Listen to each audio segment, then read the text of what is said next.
scripture reading before the lesson today will be from the book of Colossians, chapter 3, starting in verse 12, going through 14. Colossians 3, 12 through 14. Therefore, as the elect of God, holy and beloved, put on tender mercies, kindness, humility, meekness, long-suffering, bearing with one another, and forgiving one another. If anyone has a complaint against another, even as Christ forgave you, so you must also do. But above all these things, put on love, which is the bond of perfection. Well,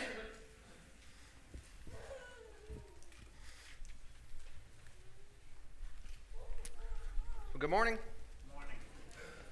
We have a number that are visiting with us. We are very thankful that you are here. This morning I would like to talk about a worldview. A dangerous worldview that comes into the congregation or comes into churches. And it's a worldview that's been an issue from the beginning. And that is the understanding or the idea that not everybody has the same value. And the understanding ultimately of how blessed we are that God sent his Son to die for us, to die for all mankind, to give us the opportunity and the hope to be with him for eternity. I'm not going to get into the worldview too much other than the fact to say what we're going to be talking about is the opposite. And truly understanding ultimately what the issue is of not understanding the value of all. There's an illustration I use when we start talking about starting off with the wrong premise or starting on the wrong foundation is about a rooster. And if a rooster lays an egg on an angled roof or a pitched roof, which side is it going to fall on? Well, roosters don't lay eggs. So you have to start off with understanding that that's the problem with the illustration. But the reality is I can try to figure out an answer to that depending on which way is the rooster facing. Is the wind blowing? What's the shape of the egg? All sorts of things that we can come up with that almost sound like good arguments, but the reality is you started with the wrong starting point. And the danger is so often that is what happens to God's children. Does anybody recognize anybody up there? I think it would be hilarious if you did, because I just got this picture somewhere. Jesus died for them. I have no idea who they are. No idea. The value that every single one of those people up there, the value that you all have, the value that everyone has, is seen through our Creator's eyes and needs to be seen through our eyes. Understanding who people are and the value that they have. We just talked in the high school class about the fact that they looked at Saul, and he looked like a king, and it turned out he wasn't a very good king. Jesse brings in his boys, except for one. They all looked the part. Nope, that's not the king. Where's your other son, Jesse? Oh, he's outside. Bring him in. He had beautiful eyes, it says. We talked about in class. But he didn't look the part necessarily. He didn't look like his brothers, but God says, I know his heart. I know him. That's the one. We talked about Instagram today because kids understand that, and I'm hip, of course. So you think about Instagram. And the influencers that are on there. Why do we call them influencers? Because they influence people. And it actually works. That you seeing somebody determines the value of them solely because how many people follow them? What they're selling? The makeup they wear? Do we determine that based on the way that they look? Yes. That's why it works. And the struggle for us sometimes is it comes into the church, comes into God's people, and we determine who is worthy, who has value.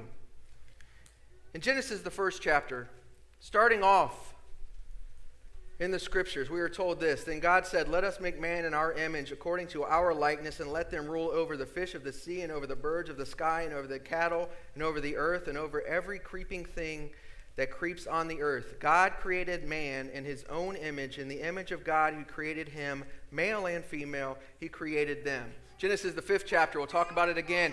But Adam was made in the likeness of God. James, the 3rd chapter, verse 9, talking about our speech and the fact that you have blessings and cursings that come out, and you curse those that were what? Made in the likeness of God.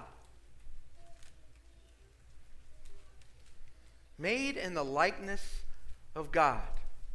I want you to remember that. Those that you have difficulty with,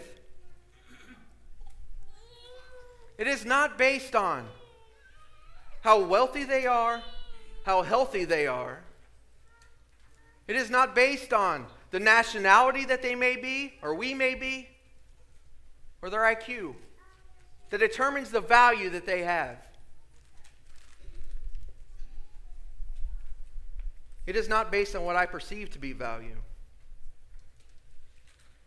That's a big one. How I view people to be.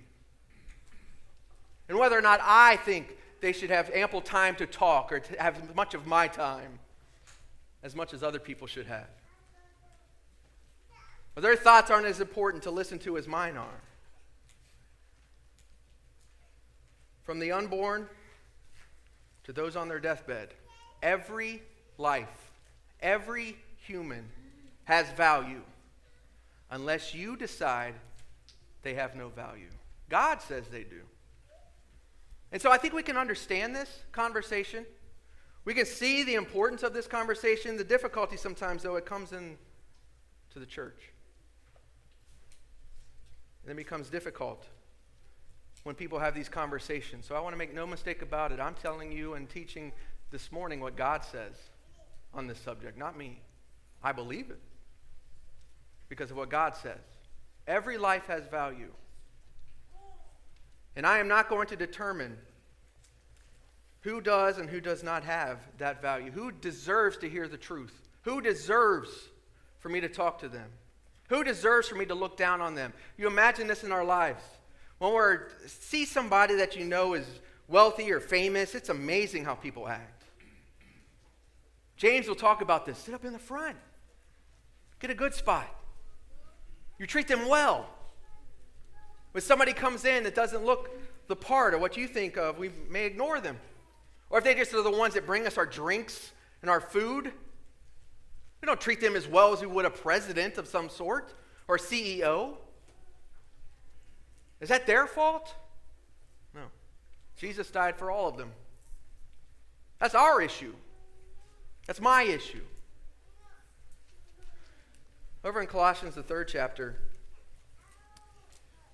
as we go through this, one of the things that's important to understand, and throughout the scriptures you see this, so it's not new. There was the thought, especially with pharaohs, kings, and other nations, that only they bore the image of God. Not everybody else. Everybody else actually was not in his image. And so you had this view. And so lives were easily thrown away. It wasn't a big deal. And you were willing and people were able to do so. So the Bible comes along and is talking about how God views people. And he says, we've made male and female, all in my image, our image. What a foreign thought that is, that even the servants to the king were made in the image of the Almighty God. In Colossians, the 8th chapter, the 3rd chapter, beginning in verse 8, he says, but now you also put them all aside, anger, wrath, malice, slander, and abusive speech from your mouth. Do not lie to one another, since you laid aside the old self with its evil practices, and have put on the new self, who is being renewed to the true knowledge according to the image of the one who created him. A renewal in which there is no distinction between Greek and Jew, circumcised and uncircumcised, barbarian, Scythian, slave and free man, but Christ is all and in all. Let me stop there for just a minute. There's some interesting things that it talks about here in verse 11. Not Greek or Jew. Then he says barbarian. Barbarian are those that were not Greek. Okay, they were not Greeks. So you're talking about, okay, now we have Jews, we have the Greeks, and then anybody that's not a Greek. Then he says Scythians. What are Scythians? Well, they're the wildest of the wild barbarians. So they are also included here. And what does he say about them? Christ is in all. Even in the people that are not even close to being organized and understanding, and they use horrible language, they do all sorts of things. You do look down on them because of their job. You look down on them the way that they speak or dress. Jesus died for them. He died for them. Slave or free man. Whatever group we determine somebody should fit into, this verse ends by saying Christ is all and in all. He died for them. He goes on here and he talks about the put-ons, the things that we need to put on. Heart of compassion, kindness, humility, gentleness, and patience, bearing with one another, forgiving each other. Who has a complaint against anyone, just as the Lord forgave you, also should you, beyond all these things, put on love, which is the perfect bond of unity. And then I'll talk about what we need to do with the word. Whatever we do in word or deed, do all in the name of the Lord. This attitude that we need to have. What has impressed me, or what has bothered me, let me put it that way. We see this. Christians are really good at seeing this in the world, as though it's a shock that the world has value on people. That's what the world does. You'll step on whoever to get wherever you want to go.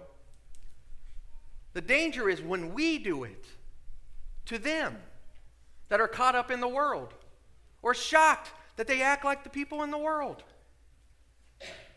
And I talk about this often, and there's a reason why I talk about it and continue to talk about it. Because we struggle with it. The attitude that I'm supposed to have is like what Jesus Christ had. How I view people is like how Jesus Christ viewed people. That Jesus was willing to die for every single one of them. The high priest looked at the apostles as untrained and uneducated men. So they viewed them. Why would I listen to you? They were amazed at their teaching. Because what? What were they teaching? Jesus Christ. Their confidence in Jesus Christ. As you continue on with this conversation, I think it's important also to understand that we honor him spiritually and physically. In the first century, there was a Gnostic view, and others had the same view, that basically said that the flesh is inherently wrong. That may sound familiar. It's not new, but it hasn't stopped. It's inherently evil. And so I can, in my mind, worship and have a relationship with God, but not physically. Now, we may not have that view necessarily, but the reality sometimes is there are people that are Sunday Christians, put on the mask of a Christian, and then take it off the rest of the week. So we don't want to necessarily always act like a child of God, just sometimes. And so this view in the first century that Jesus Christ, the Son of the living God, came in the flesh is amazing. He came in the flesh. And if you look throughout the scriptures, in the New Testament in particular, it's amazing how often it talks about this flesh. Why would it talk about that? Because a lot of people viewed it to be evil. It's just wrong. Or I only have to worship God in my mind, which is wrong. So Jesus came in the flesh. In the book of Luke, and this is just some of them, it spends time talking about this touching. He touched them. They touched him. And he would touch all sorts of people that were dealing with various difficulties, and he would heal them. He would touch a leper. They wanted to just simply touch him in Luke the 6th chapter and verse 19, where it says, all the people were trying to touch him, for power was coming from him and healing them all. And the Pharisees watched this and they hated it. If he knew what kind of people were around him, he would never do it. He spent time with sinners and tax collectors, and they hated him for it. Why? Because he's not religious like they were in their minds. Our God has shown us what it looks like to be a child of the living God on a day-to-day basis. And it's highly important that we understand the value that comes with our physical being when it is met with our spiritual being, that they're not in conflict with one another, but we can honor him in both how we think and how we live, how we act, and the things that we do and say. In 1 Peter, the 3rd chapter, the Apostle Peter here spends a lot of time talking about the flesh. I'm not going to read this whole thing, but quite frankly, in the whole book, there's a lot of conversation of the flesh. And so they spend a lot of time having to deal with the fact that they needed to tell people that Jesus died in the flesh. He died in the flesh. He died in the flesh. He came back in the flesh. So you skip down to chapter 4. Verse 1, therefore, since Christ has suffered in the flesh, arm yourselves also with the same purpose, because he who has suffered in the flesh has ceased from sin, so that as to live the rest of the time in the flesh, no longer for the lusts of men, but for the will of God. For the time already past is sufficient for you to have carried out the desires of the Gentiles, having pursued a course of sensuality, lust, drunkenness, carousings, drinking parties, and abominable idolatries.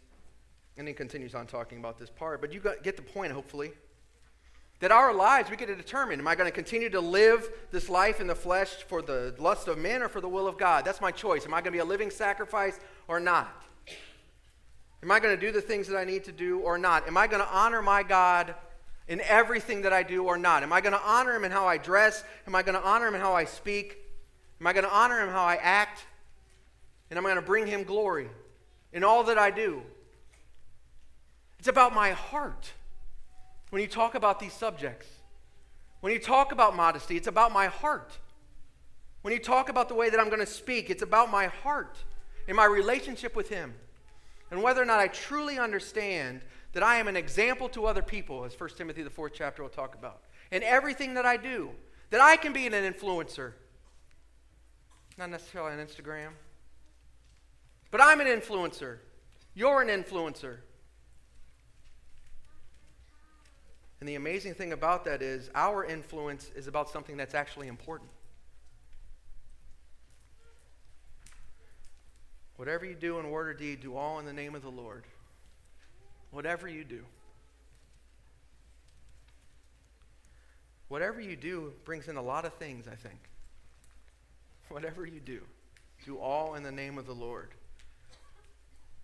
The understanding of this is very important.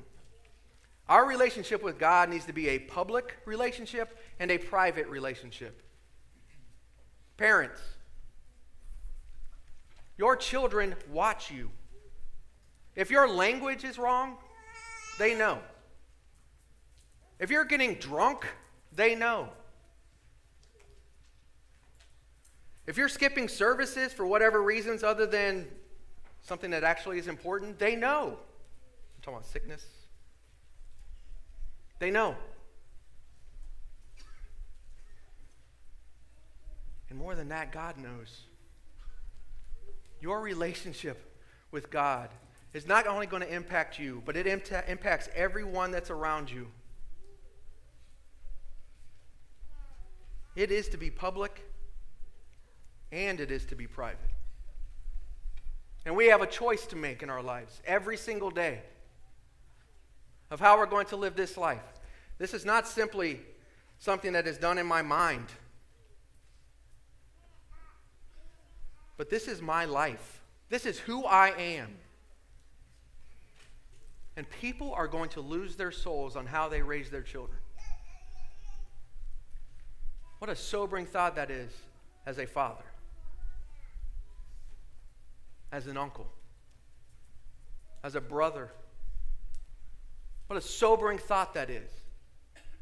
To know full well people are going to lose their souls based on this. The choices that we make in this life and the impact that it has on other people. The Gnostics' view in history will talk about the fact that the Gnostics were never persecuted. Sounds pretty good. They were never persecuted. Why were they never persecuted? Because they never challenged power publicly. You know what how the Christians challenge power publicly? Because this is where we confuse things. They just live the life of a child of God. That's how they challenge power publicly. They would meet. They would put little signets or little sign symbols up on doors, and they would know where they were supposed to meet, sometimes in secret. That's where you get the little fish thing, if you wanted to know. They would do those things, and they would worship God, and they would allow their lights to shine even in situations that were horrible. Why? Because when they were standing for God in all that they did, they were not willing to hide their faith no matter what came up. No matter what.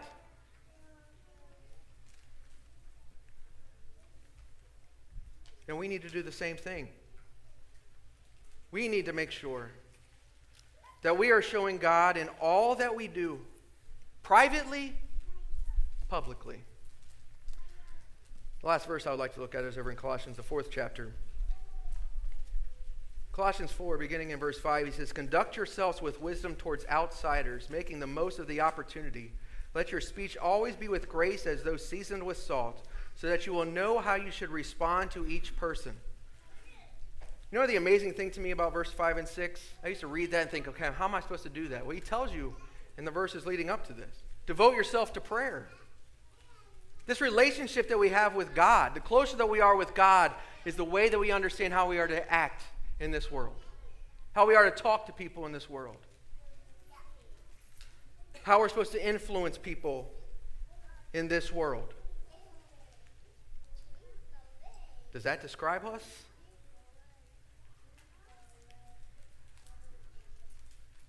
I want to challenge you this week to really think about what your worldview is, whether or not it's a godly one. That we understand that all humans are made in His image. They have a choice of whether or not they're going to have a relationship with Him. I'm not going to choose it for them, though. I'm going to give them the opportunity to make that choice. We need to honor God in all that we do, in our public lives and in our private lives. All that we do, we are serving the Almighty God as His image bearers and understanding the influence that we have on those that are around us.